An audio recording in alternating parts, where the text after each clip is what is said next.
All right, Scott, today is the day when I reached out to you about doing this podcast. Do you remember what you said to me? I remember when we were having our first conversation about how cool it would be to have a podcast and what would the guests be like.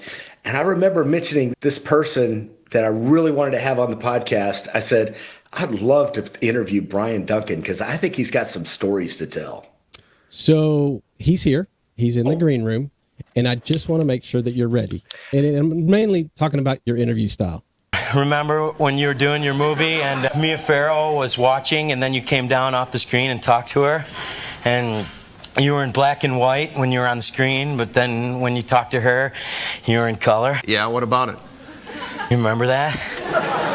I'm not saying it's going to be that bad. And you've got 2 or 3 dozen of these under your belt, and you're really good. But I just am a little concerned that you're going to go fanboy on me. Okay. I also may give the full Wayne's World. We're not worthy as soon as this opens.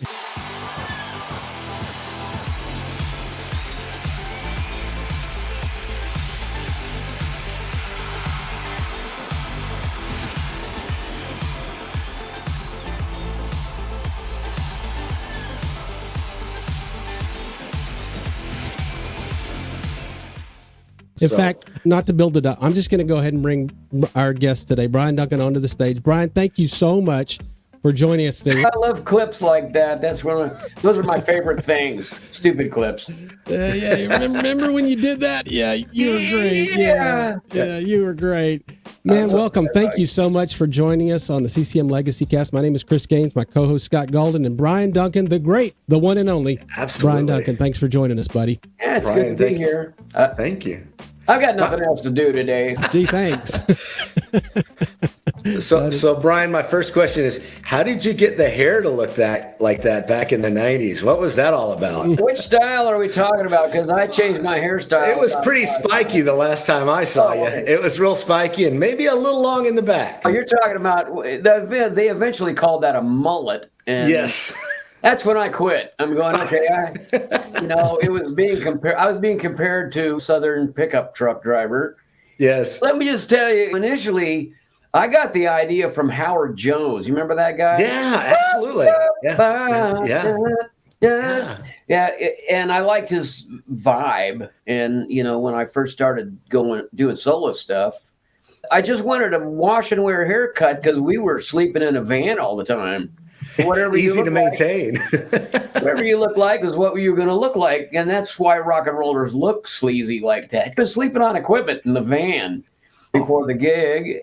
And I used to just turn my head upside down and just cut it all the same length. And then when it would fall, you had, a shaggy looking haircut, which apparently worked for me back then. This was a good look then.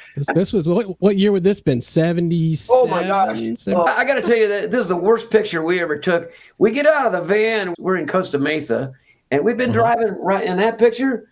We'd been driving for 10 hours coming back from Sacramento, and we get out of the van, literally get out of the van, and this guy says, "We need a picture for this gig." And he snaps that shot. And needless to say, Murphy's Law says that they'll show that at our memorial service. Yeah. Forever. Yeah, I found a handful of cool ones out there. Really some crazy stuff out there. It's like your family photos get thrown out on YouTube or on Facebook forever. This looks like a family vacation gone wrong. This is why when I take pictures now, I delete anything that I don't like right now. Look at the one over here at the bottom. I learned to stop putting look like my fingers in my nose. Because nobody saw that I was goofing off. It was like, wow, he picks his nose. Okay, we're going to stop that. Those are shots from the Hold On Tight record. And that was over in Caribou Ranch when we were recording over there. Oh, yeah. Of course, the Sweet Comfort Band, and we're going to get into all that. I just thought it was fun as y'all were talking about it. I thought we might bring that up. Brian, one of the things we like to do is just go back into the biography, maybe find out something about you that nobody else knows. I'm curious. I noticed that you were, born in Ogden, Utah? Is that right? Yeah, my dad was a Pentecostal preacher. He was an evangelist at the time. He was like 19 when I was born. He was just a kid. But him and my mom grew up on the western slope of Colorado. And then his mission field was Utah. he'd do itinerant evangelism in Utah, and the Mormons would always throw rocks at the church door. And that's what he told me anyway. I was too young to remember, but he was a evangelist early on, and then he settled down after a while. He didn't really settle down because we moved about every year and a half. Really? Apparently, he wasn't a good preacher. They kept voting him out. Like, I don't know if that's true or not, but I know I was saved under his ministry. He didn't realize that he was having that impact on me. And it wasn't his sermons either. It was his daily life. I mean, he followed Jesus. And what can you do but go, I like what he's doing. So Well, I'm just curious, any stories that you remember that stick out about your dad that were part of that discipleship? the first thing I remember is I would be talking in the church pews and I wrote a song about this, Mr. Bailey's daughter, I think. And he used to grab his belt buckle, because back then we used to whip people. I used to get whippings, and he would grab his belt buckle and raise his eyebrows. It's like, look at me, like, stop talking now, or you're gonna get the end of an instruction manual. And then he would call me for a while. He would call me up to the platform, and I told that story. And I would sit behind the pulpit there, and of course, when I'm like 4 or 5, I'm like wiggling all over and counting the ceiling tiles, and then I'm making faces at the old ladies in the congregation. He learned eventually. He's just going, my son was getting a little too much attention back there. So, Decided to put you on stage at an early age, right? I was on stage at 6 and not doing anything constructive. Yeah. In fact, that lasted for an entire decade or two. I might have made a career out of that. Was there a point at which your family settled down a little bit and established a location, or did it always just continue moving around? We moved to Washington State when I was really young, and then we moved clear across and started a church with another family in North Carolina. And it just seemed like we lived in one town where we moved into we lived in 3 different houses in the same town. And then we moved to Charlotte and was helping out a church there. And then we moved to High Point. So no, I ran away from home just to find a permanent address. Okay. What was it like when you were leaving school? Wrap it up. What did you think you wanted to do when you were 16, 17, 18? Oh, I had no idea. I was writing songs because I couldn't play anybody else's. A lady in the church gave me a guitar, and so I started making stuff up because I didn't know how to play. My mom taught me piano and stuff, but that was just a hobby. And I went to college I think I majored in missions. Okay. And then I got kicked out of Bible college, and they said I wasn't really missionary material. So, is there a story you care to share about that, or should we just close that page and let it leave? You know what? I tell some of the details in my early stories of Jesus and music on nutshellsermons.com. Yes. And there I can say some things, and you'd have to go hear it, because then I won't be indicted for anything. But I never thought I would be singing in the long run. Lord have mercy, if I didn't have this job, I'd be working at Walmart. Hi, welcome to Walmart. Here's the basket. Scott, this is where I want to jump in though. Bryan has one of the most recognizable and amazing voices in music, period. So I want to know, at what point you're painting this picture that I'm just knucklehead and I'm just bouncing around doing stuff. When did you know that you could sing? When did that come about? Did you get quote unquote discovered in junior high and high school? Did you get thrown up in the school play? How did that happen? And when did you start singing? I used to lead song service when I was early teens, 14 or 15. I was like leading the song. We were a little tiny church. So Dad used all of the kids for volunteers, free help. And I remember leading song service. Let's all stand. Turn to page 73 in your hymnals, and let's stand as we sing.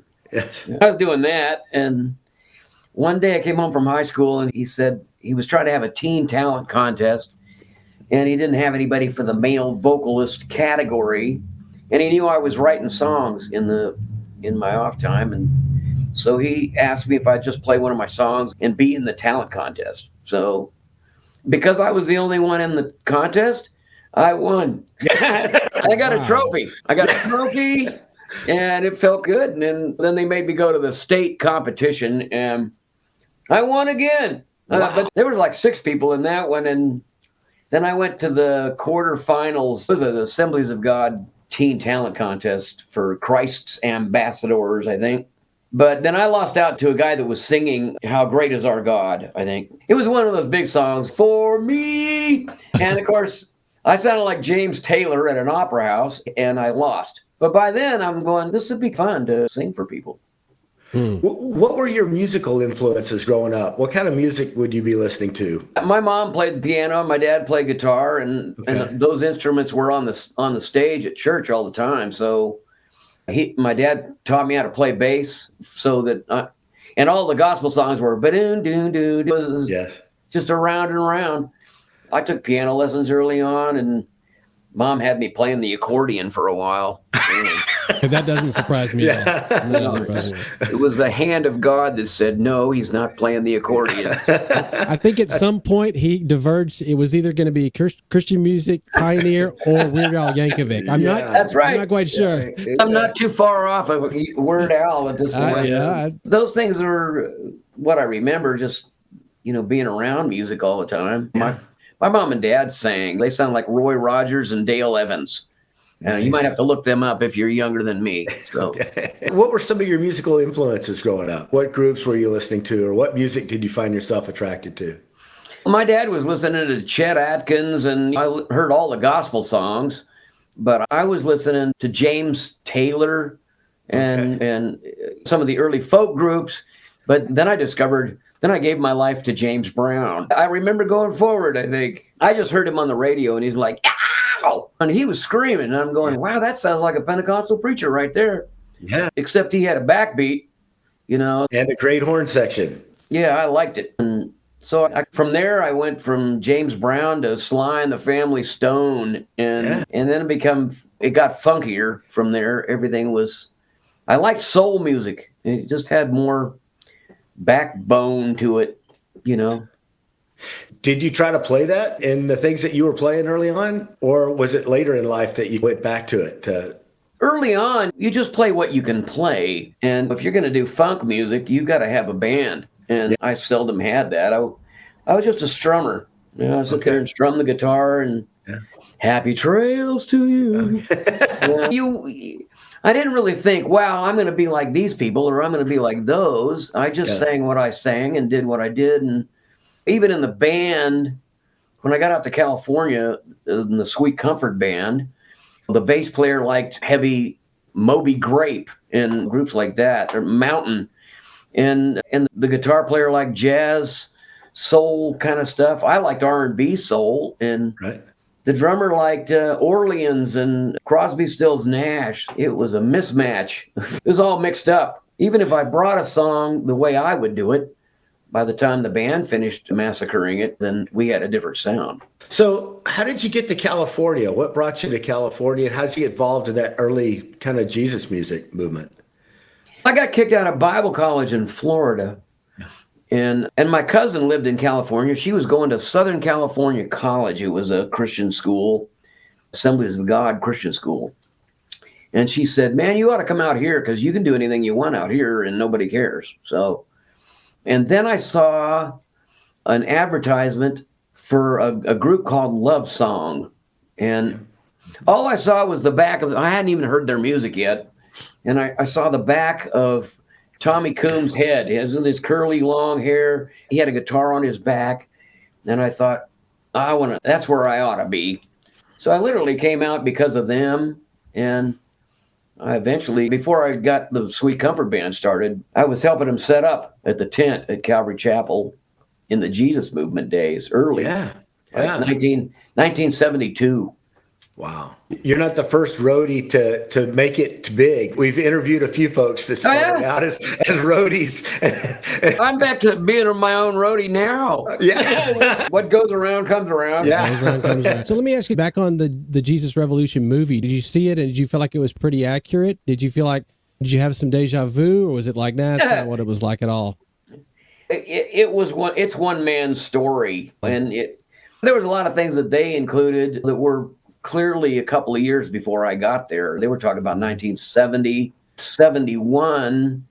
But, when Greg Laurie started that church in Riverside, or he was actually going to it, there was another guy that was teaching there before that.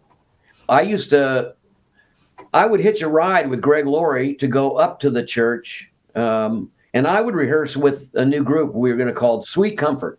But I remember playing at that little church before he got the keys to the bigger church.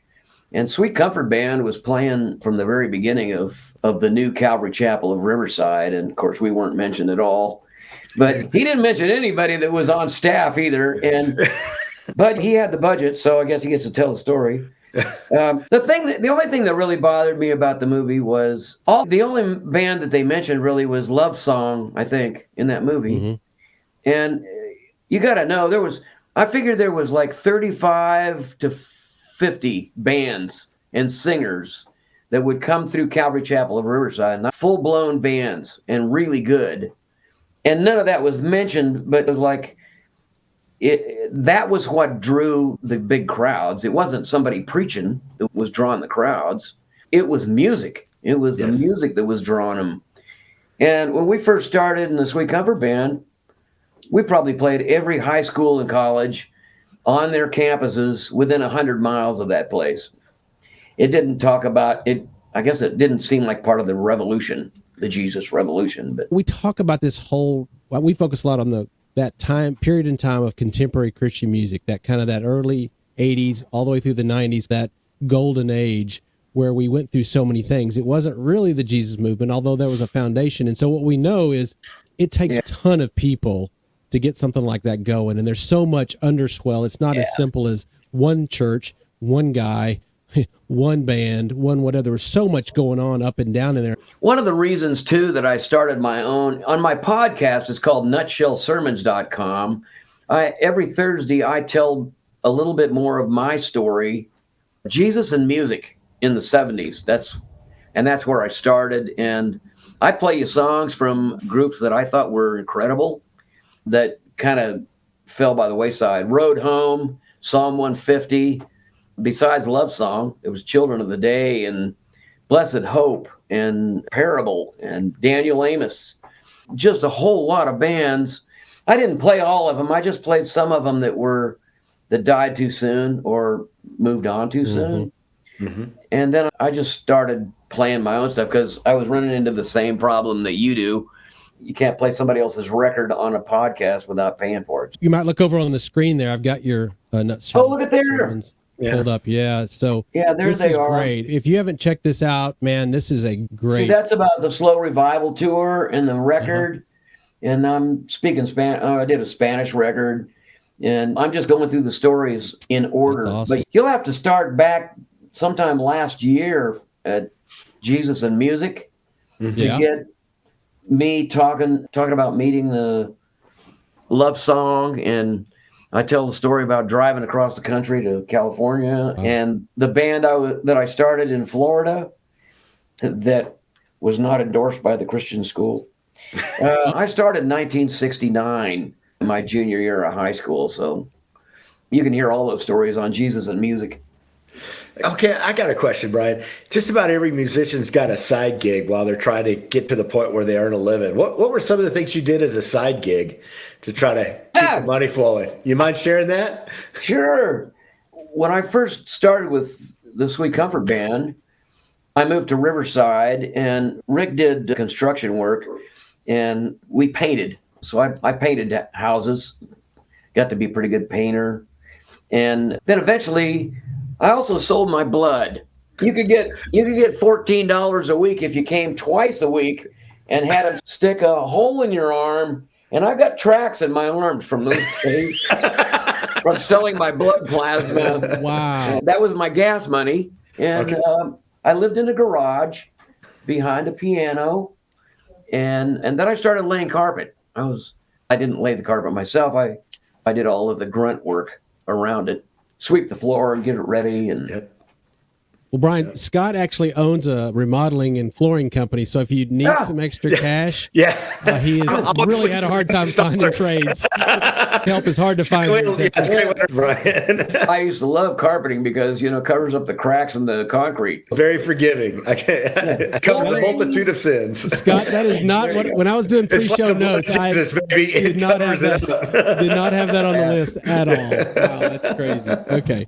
All right, listen, I want to talk a little bit more about the Christian music thing. So the Sweet Comfort Band, tell me the origin of that and where did that arc go? Because when I picked up the story, this was more in CCM, and you were the darling and the record company and Hit the Road and Tour and Econo Band and all that stuff. So tell me a little bit more before we leave that whole Sweet Comfort Band, that arc. And those guys and that music back then was... I cannot tell you how many we had. Most people don't know Bo McDougal. We had him on a couple of weeks back. He said to tell Brian, I said, hey, he's a great guitarist. He said, we did all these great things back then. And we just run into so many people that talk about those days and how special they were. I first started singing by myself at Calvary Chapel at the tent. And I remember opening for Love Song. They let me do a couple of songs and doing a couple of songs in front of the Children of the Day. And there was a couple other ones, but one night was a Monday night Bible study, and Kevin and Rick came up to me after the concert, or after the Bible study, and Kevin said, yeah, we'd like to back you up, because I'm just a piano player. He says, I play bass, and my brother plays drums. They didn't look at all alike. They didn't look like they were in the same family. One's kind of short and pudgy, and the other guy's tall and skinny. And they looked like roadkill to me. I'm good. Kevin comes out. He's got this afro. His hair is all greasy. And Rick had hair to his waist. It was clear down to his belt buckle. And I said, I'll give it a shot. Nobody else is volunteering any help. Yeah. So I went out to see him. Actually, they came down to the college. And we played through a couple of my songs. And wow, sounded better than me by myself. Okay. It turned out they were pretty good because they'd been playing together since they were kids. So for the first year and a half, it was just the three of us.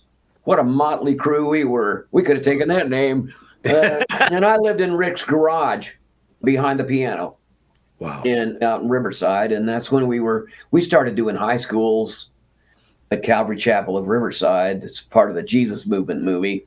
Right. And then we were doing a festival date. It was an outdoor park thing, and we saw a guitar player that was stupid good, and he was in another band, and we stole him. Is that Randy?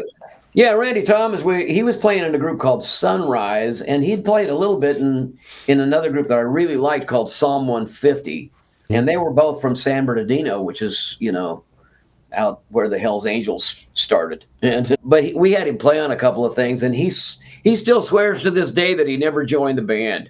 It was like, we just always had gigs, and that was the name of the game. Oh, you're playing somewhere? Okay, I'll be there. Yeah, bass too, right? Eventually, I still remember the day we had a serious meeting in my garage apartment, which was just a piano with a garage door. And I remember meeting to really pray about if we could raise our price for a concert from $25 to $75. And it passed because I was running out of blood. If you he was looking a little anemic there. And said, yeah. Wow. That was just before Randy got in the band. But yeah, we were playing for $75 would be a concert, and Calvary Chapels were springing up everywhere. It became real easy to do a whole run up the state of California playing Calvary Chapels.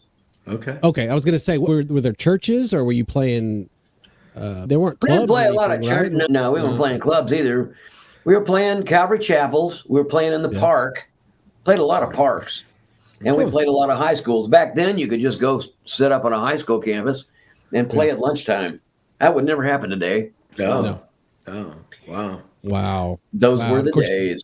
No such thing as airplay. So what was the arc there? Tell me about the partying. This may be well documented. Tell me just a little bit about before your solo career. Was there a big gap? Did you go straight from them? There wasn't a lot of gap. I thought there was, because when I quit the band, I just wanted off the road. I was turning 30, and you're ancient. You're about to be fossilized. Yeah.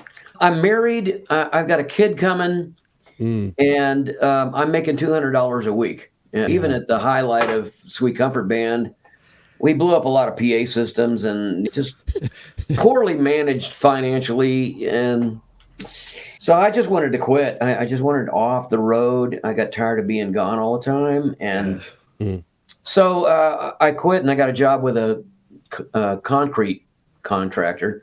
And I was digging ditches. I mean, I literally went from singing music to digging ditches for footings. But that only lasted about 6 or 8 months. And I tell those stories on Jesus and Music about how that happened. And it's a longer story about, getting a contract literally in 2 weeks. I mean, I talked to Randy Stonehill's manager, and I said, you think you could give, I played at church and they paid me $700. And I'm going, wow, maybe I should play a couple more gigs between my concrete work. So I called him and asked him, I says, you think you could maybe just book a couple of gigs a month for me to do? I could just sing some songs. And he said, are you kidding me? He says, I could get you a record contract in about a week. It took 2 weeks, but I signed a record contract with Light Records, and wow, there was ain't no stopping now.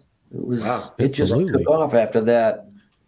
That's crazy. Let me ask this, Brian. Did you start out, because I started listening to you with Whistling in the Dark and Strong Medicine and some of those things. And it's funny, you talk about Howard Jones. That was one of my favorite artists in the 80s. And I'm thinking, I hadn't put those two together. I was trying to match you up with artists as I was trying to prepare for this.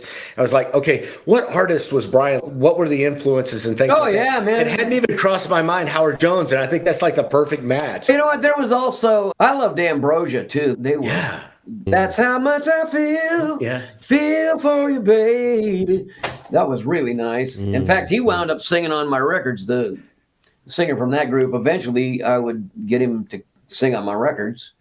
And then there was Toto, and there were some other kinds of groups that were in my wheelhouse that I loved. Kansas Toto, Little River Band. Little River Band, really, yeah. Down by the Jordan, it's early in the morning. Yeah, they had some real busy lyrics, but boy, it was good stuff. Yeah. Did you have any difficulty getting into that genre as you developed your solo career, or was that easy to get to at that time? I wasn't sure where I was going. I knew that I couldn't do the rock and roll stuff because I didn't have a guitar player, and I knew I was going to be playing by myself more than likely most of the time. But like Howard Jones, that's the reason he inspired me, because he was on stage sometimes by himself with just a bunch of keyboards. Yeah. And drum machines were acceptable back then, and programmed bass parts. And I thought I could do something like that. And then I really loved Wham, too, and Stray Cats. Yeah, give me some Brian Setzer. There you go. I even got one of those pompadours when I first started my solo career. That pompadour that kind of sticks out like the bumper on a Cadillac. Your hair enters the room 5 minutes before you do. I loved all of that. I can see you doing Brian Setzer. I would pay good money to have a full big band and you singing Brian Setzer in Stray Cats. That'd be sweet. Yeah. I'm just glad he wasn't in the Flock of Seagulls. If he would have been out of control. He would have been out of control. No, I don't know if somebody was telling me that they were mixing sound for Flock of Seagulls recently, and they're both bald now. Yeah, that's true. That's the curse, probably for not. All right, spin around. Let's look at a couple of more album covers here. This is when you came into my life, and what was weird was, you were just talking about what was going on in Christian music. It was the Imperials, it was Dallas Home, it was early Amy Grant. And this guy bursts onto the scene. Now, was this your persona already, or did the record company create this wild man? No, Have Yourself Committed was me thinking, I should be in a nut house. I shouldn't be on a record company. It was perfect. And we ate it up. The age group, I was in college then, and then the kids younger than me, and we just absolutely ate it up. And it was just fantastic. And then the music videos, I can't get my hands on them, but I'd love to. Just the whole persona, I think, was awesome. And then, of course, Holy Rollin', the album is just, it's in the top 10 to 20 of all time. I don't know Yeah. if you have any favorites, but it had to be fun to perform. It was certainly fun to listen to. I wanted the record to be red and yellow, black and white. I thought that would be really cool. I don't know what they wrote it with the blue. You had to be more specific. Yeah. Yeah, that's what that was a 9-hour photo shoot, and that was probably the last picture when I was goofing off. Going, we could have done this when. And there it is. Bam. There's your. Hey, it's just like you guys pulling over at the gas station at Sweet Comfort. Hey guys, we got to get a shot for the PR people. Yeah, last minute. Yeah. Hey, you had a string of albums that just were fantastic, and of course the airplay came along. That changed a lot. You were beholding to the airplay. This market's playing your song, that market's playing your song. Yeah. And are you traveling all over? What was going on in your life right now? You got family and kids, and you're traveling around with the Econo Band and all that kind of stuff. Was that kind of a tough time, or was that just you look back on it as, man, I love that time. It was amazing. No, it was a blur. Now, that's one of the reasons that it takes me a long time to do even one nutshell sermon about Jesus and music, because I cover every record and the songs that stood out to me, and the writing of them and why I wrote them and what I didn't like about it. And they would always pick the hit song. The song that went to the radio was like, "You're kidding. That's the worst song on the record." I just remember Whistling in the Dark. I just remember starting the theme. I remember what street I was on in Riverside. I was in a left turn lane when I thought to myself, all my songs have a 6/8 feel. It's swing. And I thought I should do something straight up and down. Like that. And I should stop doing cut and paste. Praise God, Jesus is the answer. Let's talk about stuff that's really happening. And that's when I was like, I spent my time between the answer. And I'm going, hey, maybe somebody could clap to this. Well, they're all great. Those 3 albums are just so sweet. I just thought that was a great time, a great period of life. So I'm just curious, how much of it did you feel like, I'm really proud of those, or it was bubblegum, it was more record company, or I just was curious? Well, the only thing that I didn't like about some of that record especially was that we were going really heavy programming because I didn't have big budgets. The first one might have been pretty good. Holy Rollin' was okay when I went to Light Records, but I don't remember having a big budget for Whistling in the Dark. So we were using drum machines, and of course, I think we thought drum machines and loops and sound samples were, the way to go because it was the new modern sound. But looking back at it now, I'm going, it dates it instantly. You can tell that's a DOD 707 drum machine in the background.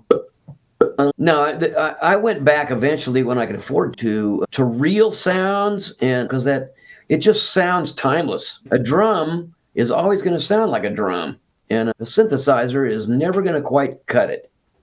It's funny you mention that, because that seemed to me like that was part of your bit, and I don't know how much of that obviously was out of necessity. I need to work, I need to hit the road, but it's so expensive to take a band, and these churches can't afford me and all that stuff, and so you made the best of it. But because you were a one-man show, you could pull it off, and it became part of the bit. It was funny. But down deep, do you regret that? Do you feel like, man, I really wish I need the energy of a band, I need these other guys to play off of?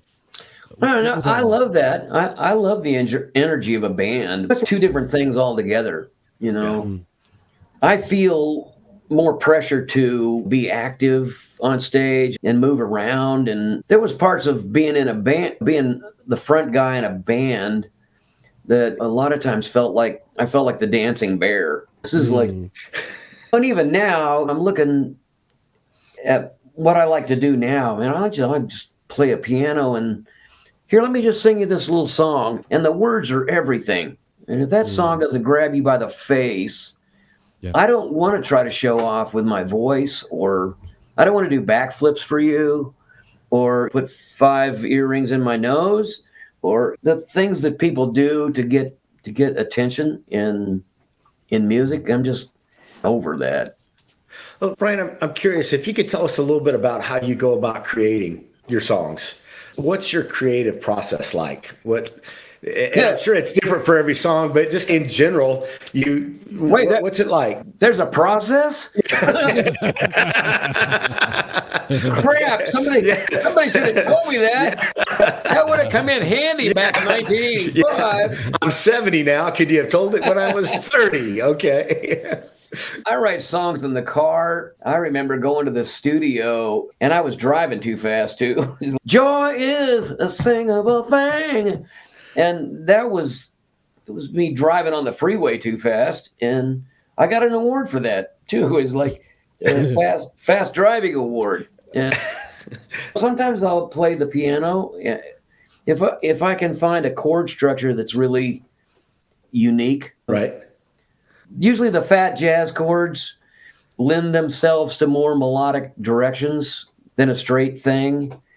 But then I've also noticed that if you don't have a song that you can sing without anything, it's probably not going to relate as well to the general public. I always go back to that song, "You Are My Sunshine, My Only."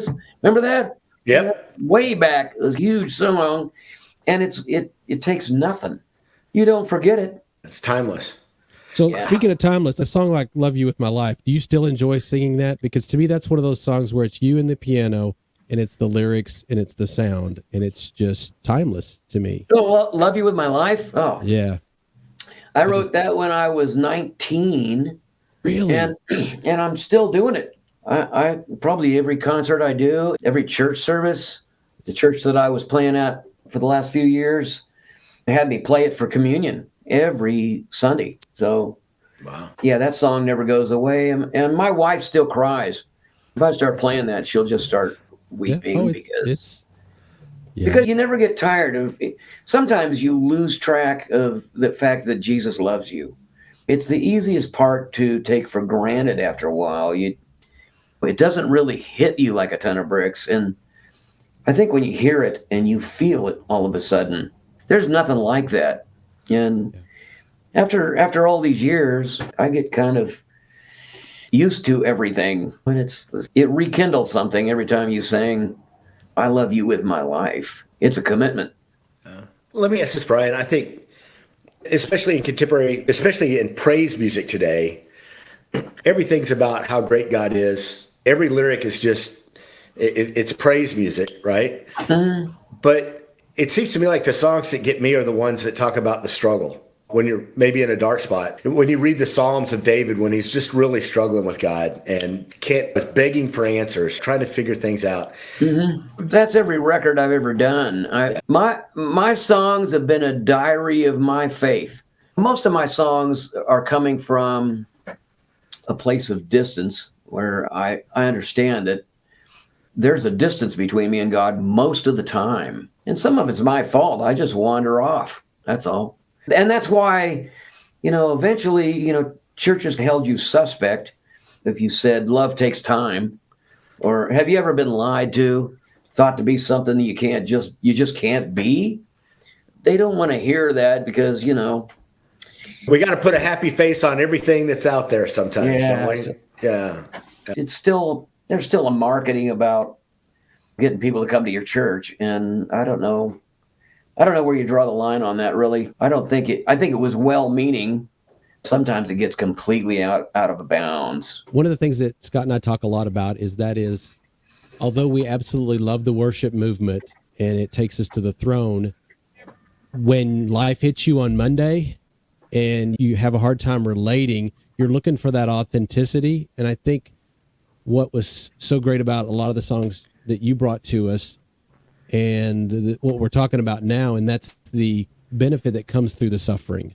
I know this is something that you've talked about in your podcast. It's some things you talk about in your music, but the value that you get with wrestling with God. I think we've got a generation that is longing for, they've either shut us out or they're longing for, well, tell me, because what I see is just so plastic and fake and thin and shallow. What do I do with all this junk? What do I do when I don't understand God? Yeah, it's hard for me to even grasp lyrics that would nail that. But literally every song that I've ever sung there's one song that I did called "Lonely Tonight." It says, "I know you love me and I know you care. I know you're always there, but I'm lonely tonight." And it's a song I can't remember what record it was even on, but it's just, it dawned on me that I felt an isolation sometimes from God, even though I wasn't depressed. I was just alone. And God lets you walk through that stuff sometimes.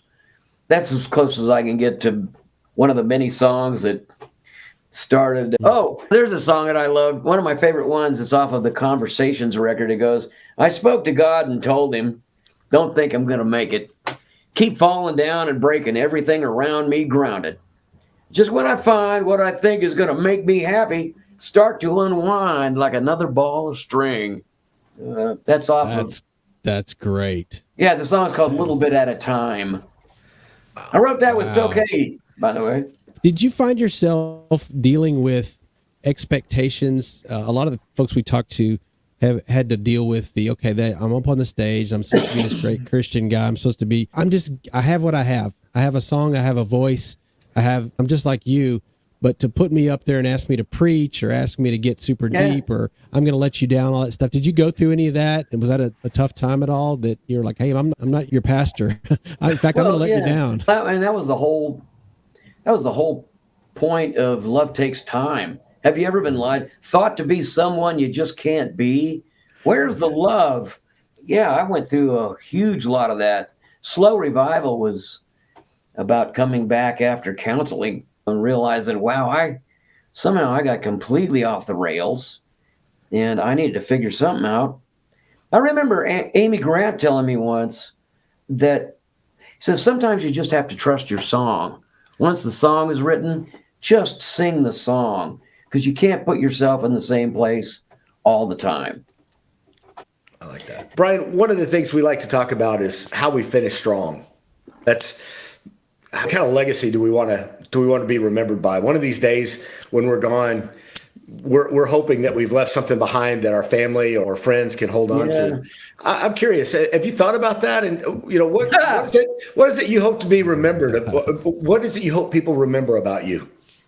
I don't know what I would want people to remember. I know my kids remember stuff and they say things about me that I'm going, wow, that's all you got? It's like my dad. I remember his jokes and I don't remember his sermons. And my kids are the same way. They laugh about stuff that I do. And I'm not nearly the saint that I wish that I was. But I don't know. There was about 3 years when COVID pandemic hit, my concert thing literally stopped. It was dead in the water. And until I started the podcast, there's about 3 years where I'm like, this is like being unemployed, you know? Yeah. And I couldn't figure out what I was going to do with my time. I started playing at a church, just backing up the guys doing their music. And it was hard. It was really hard for me to just play somebody else's music. And I'm going, Lord, is this what you want me to do? Mm-hmm. You give me all these songs and I started the podcast, and it's just 2 minutes of antagonistic devotions because I started to feel like at my age, I'm a lot like the rest of the old people in the church who are kind of sitting on the back row. It takes them too much energy to walk to the front. I sit on the back row because it's closer to my car. Yeah, or the restroom, whichever comes first. Yeah. Okay.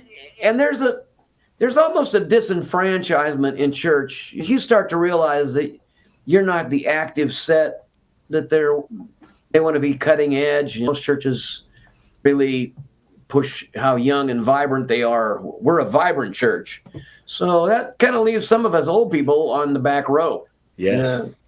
Yeah. And the music changes and you're having a hard time worshiping God with that kind of stuff. You're going, this isn't it. It's like my mom didn't like my music either, but there was no organ. She says, why do you play an acoustic guitar all the time? So I guess this is run of the mill. There's no backbeat most of the time. I need something that drives. And everything sounds like they're on Prozac. We've had this conversation between ourselves, Brian. We really appreciate somebody else coming out exactly. You're not the only person in the world that feels this way, okay? And the other thing is that you don't feel like you have a say in what's going on around you. And it's not just church, it's everywhere. Yeah. You're almost invisible when you become old. So I really started doing nutshell sermons. It's an antagonistic devotion because the people I'm talking to on nutshell sermons have been in church for a long time, most cases. And you're not telling them something new by quoting a scripture. In fact, they've heard it quoted backwards and usually out of context in ways that you want to throw your hand up and go, wait a minute. Hey. So it's kind of, I don't preach like I'm up in front. I'm the guy sitting next to you going, are you buying this chili? Yeah. Let me just say, anytime you want to sit on a porch and throw rocks, I'm in, okay? We're going to have fun because we're going to hit some stuff along the way. Bring your slingshot. Yeah, absolutely. We're going to take care of some business. There will be no cats anywhere near our house. Just imagining the two of you guys in your rocking chairs with your lemonade, just taking shots at the ruffians in the neighborhood. I'm telling you. Wow. Get off my lawn. I don't want this to sound terribly cavalier, but I don't think it's going to matter what I'm known for.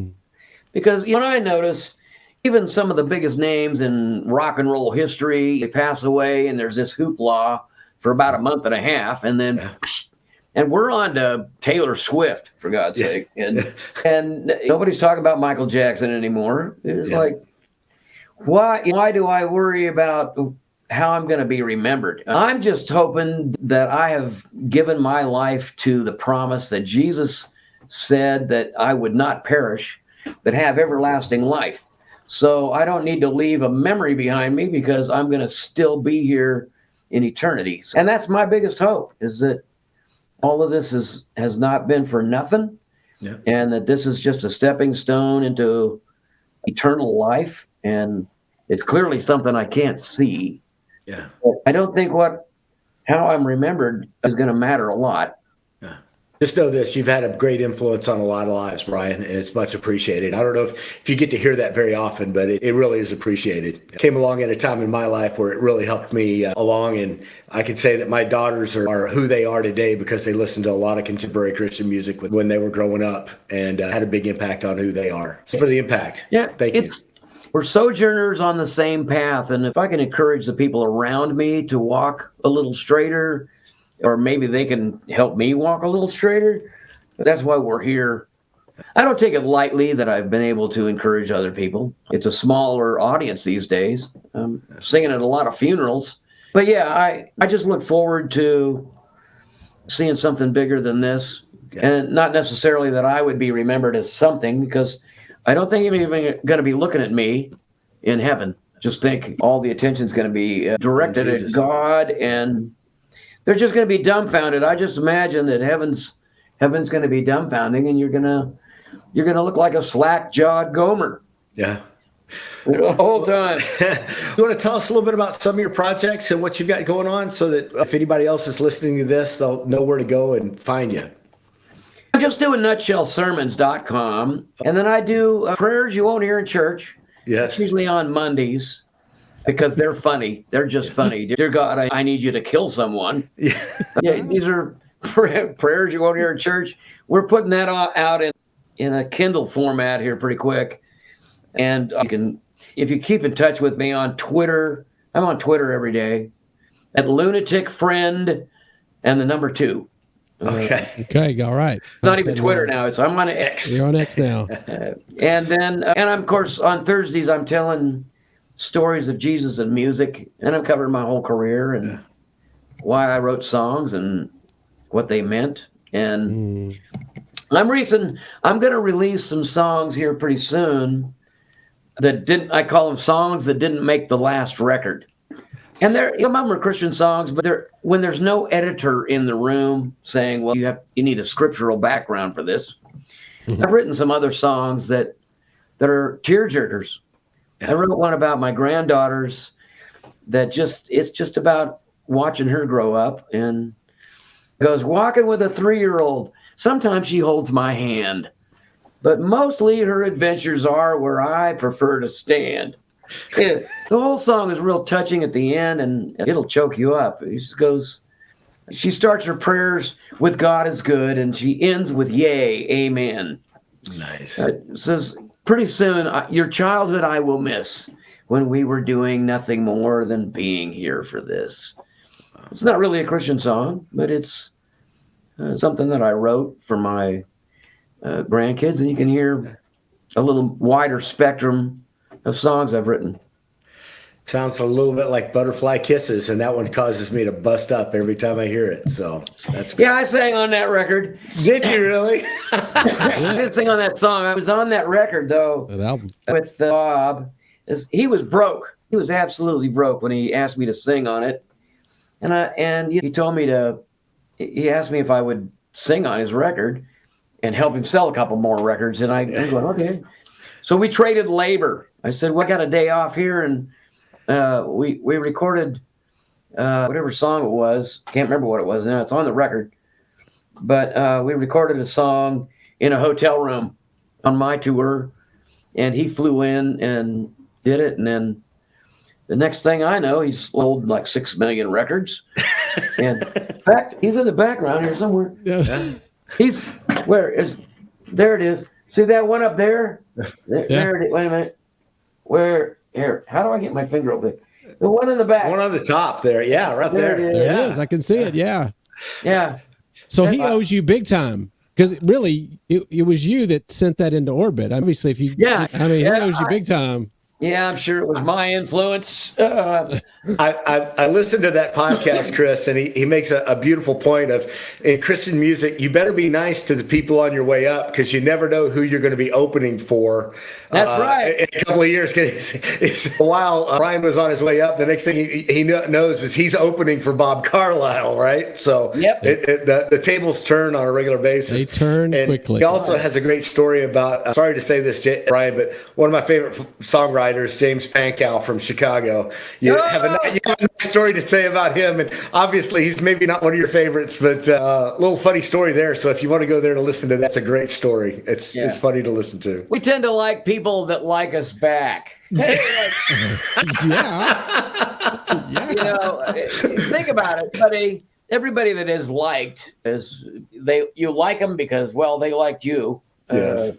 So most of the time, there's a few people that I've not had good run-ins with, and James was one of them, and Reba McEntire was the other one. We won't get into that story.